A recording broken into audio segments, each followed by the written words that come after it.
Now to a discovery baffling history buffs here and abroad. He ruled England between 1483 and 1485 during the decades-long tussle over the throne known as Wars of the Roses. Now archaeologists with the stunning news that their last medieval king, Richard III, found his final resting place under a garage. Fox News' Amy Kellogg has the story from London.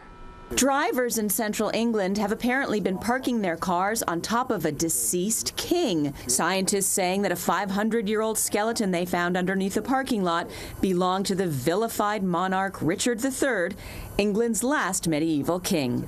Richard III, the last Plantagenet monarch of England, has been found. Richard III was killed in battle in 1485 at the age of 32. History books had him buried in the Franciscan friary, but this discovery is rewriting those books. Scientists saying the skeleton's spinal curvature also matched accounts of the humpback king immortalized by Shakespeare. The skeleton has a number of unusual features: its slender build, the scoliosis, and the battle-related trauma.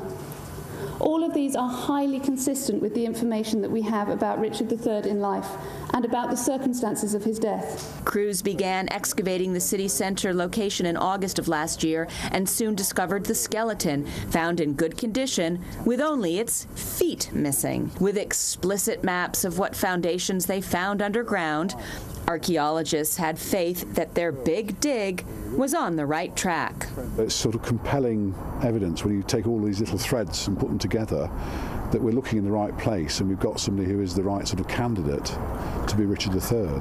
Because Richard III was buried just 27 inches below ground, his remains were disturbed on a number of occasions. His skeleton was nearly flushed down a drain when an outhouse was built on the site in the 1800s. In London, Amy Kellogg, Fox News.